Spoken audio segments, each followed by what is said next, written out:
Tous nos cœurs brûlent de cette espérance du retour de notre Sauveur. Différents faits divers nous interpellent et nous incitent à la réflexion. Ils annoncent un événement imminent et d'une grande importance. Mais comment l'analyser? En écoutant Jean-Claude qui, à la lumière de la Bible, t'accompagnera et te permettra d'être prête, d'être prêt pour le retour de Jésus. Note que les éditions spéciales sont disponibles sur YouTube. Quelle est la réponse 2? Le 2, c'est le chiffre. Je te salue fraternellement en Jésus-Christ, le Sauveur du monde. C'est Jean-Claude qui partage avec toi cette nouvelle série qui s'intitule « Découvrir la vérité ». Voilà Marco et Jean-Claude qui, de la petite île de la Martinique, partagent avec toi les bienfaits de l'Éternel. Aujourd'hui, nous verrons l'Éternel avait frappé. Juste avant d'aborder ce thème, prions. Notre Seigneur et notre Dieu, merci. Merci pour le bonheur de te connaître. Merci d'avoir Jésus dans nos cœurs et dans nos vies. Merci pour la parole. Merci de nous aider. Que le Saint-Esprit scelle la parole dans nos cœurs et dans nos vies. Au nom de Jésus. Amen. Jésus, quand il vint sur terre, il déclara dans Jean 14, verset 6, « Je suis le chemin, la vérité et la vie. Nul ne vient au Père que par moi. » Le chemin, c'est Jésus. Mais tu sais que Jésus est aussi la parole. La parole que tu as dans tes mains, que nous ouvrons, que nous lisons, c'est aussi Jésus. Et c'est cette parole qui nous permet de mieux le connaître, de savoir ce qu'il attend de nous et qui nous dirige jour après jour. Aujourd'hui, je te pose une question. Penses-tu que ce que Dieu a demandé aux gens du temps d'Abimélec, de Pharaon, est-ce toujours d'actualité?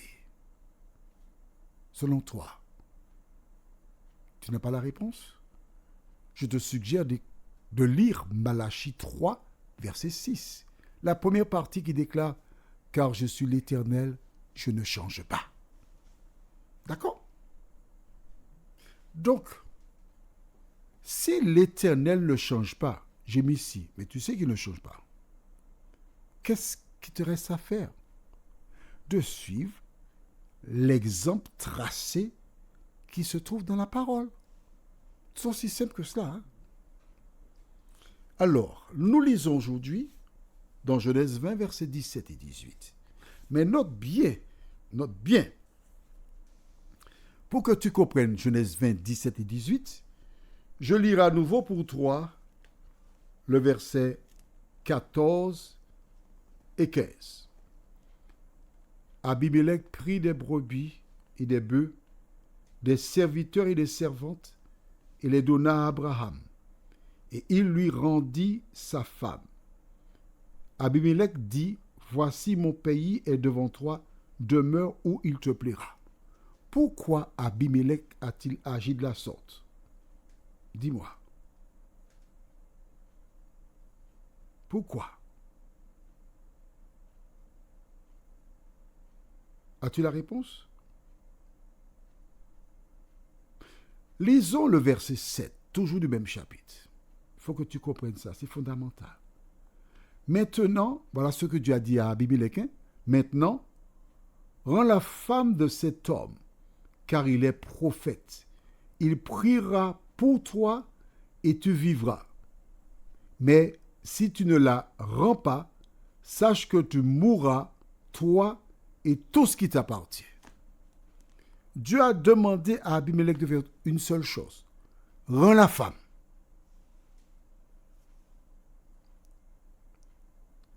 Restitue la femme à son mari et lui il va prier pour toi et tu vivras.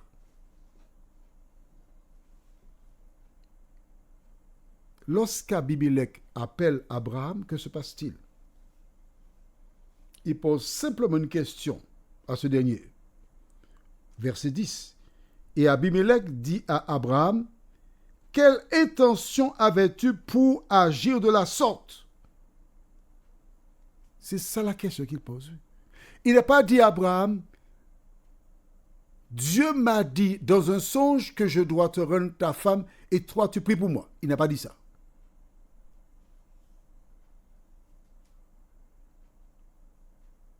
Il commence par donner des servantes, des serviteurs. Et quand il a fini cet acte-là, nous découvrons dans le même chapitre, versets 17 et 18. Abraham pria Dieu et Dieu guérit Abimelech, sa femme et ses servantes, et elles purent enfanter, car l'Éternel avait frappé de stérilité toute la maison d'Abimelech à cause de Sarah, femme d'Abraham. Tu te rappelles, je t'avais dit, le simple fait d'avoir pris Sarah pour l'emmener, il avait une intention. Ça, c'est le péché. Parce que Jésus a déclaré que celui qui regarde une femme pour commettre adultère avec elle, lorsqu'il regarde seulement, c'est comme s'il a déjà commis adultère avec elle. D'accord? Donc, Abimelech, Dieu ne lui a pas dit de donner quoi que ce soit à Abraham. Hein? Dieu n'a jamais dit cela. Mais Abraham, ayant une attitude, Abimelech, sous l'influence du Saint-Esprit, donnera à Abraham des animaux, des servantes, des serviteurs. C'est sous l'influence du Saint-Esprit qu'il fait ça. Hein? Dieu ne lui a pas dit, quand tu auras donné ça à Abraham, en contrepartie, tu seras guéri. Non. Il connaît Dieu, Abimelech. Il donne ces choses. Mais ce ne sont pas ces choses qui expient son péché. Lorsqu'il a donné ces choses, il restitue, c'est ce que Dieu lui a demandé, de restituer la femme à Abraham. Note que Dieu avait dit à Abimelech, si tu ne le fais pas, tu mourras. Mais la Bible nous dit que la famille d'Abimelech était déjà frappée par que sa femme, ses enfants, mes serviteurs, servantes, toutes ces personnes avaient été frappées. Je relis pour toi? D'accord. Il faut que tu comprennes ça, c'est important. Abraham pria Dieu et Dieu guérit Abimelech, sa femme et ses servantes, et elles purent enfanter, car l'Éternel avait frappé de stérilité toute la maison d'Abimelech à cause de Sarah, femme d'Abraham. Toi qui as emprunté l'époux d'une femme, ou tu as emprunté l'épouse d'un homme, c'est ça qui s'est passé pour Abraham, là. Tu es d'accord avec moi? Que s'est-il passé? Dieu a frappé toute la famille d'Abimelech. Toi qui vis en contradiction avec la parole de Dieu, quand tu lis ces versets-là, qu'est-ce que cela t'apporte?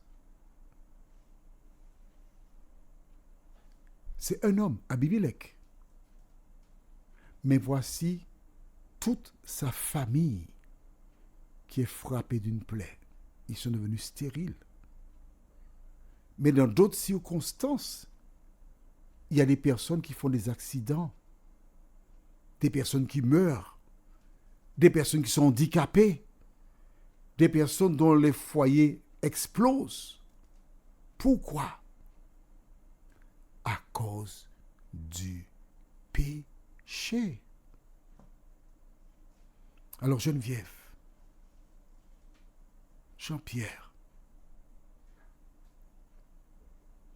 toi qui vis avec quelqu'un que tu as emprunté, es-tu consciente? Non, tu n'étais pas consciente, tu ne savais pas ça. Mais là aujourd'hui, à travers ce récit, tu découvres qu'en vivant avec une personne qui n'est pas tienne,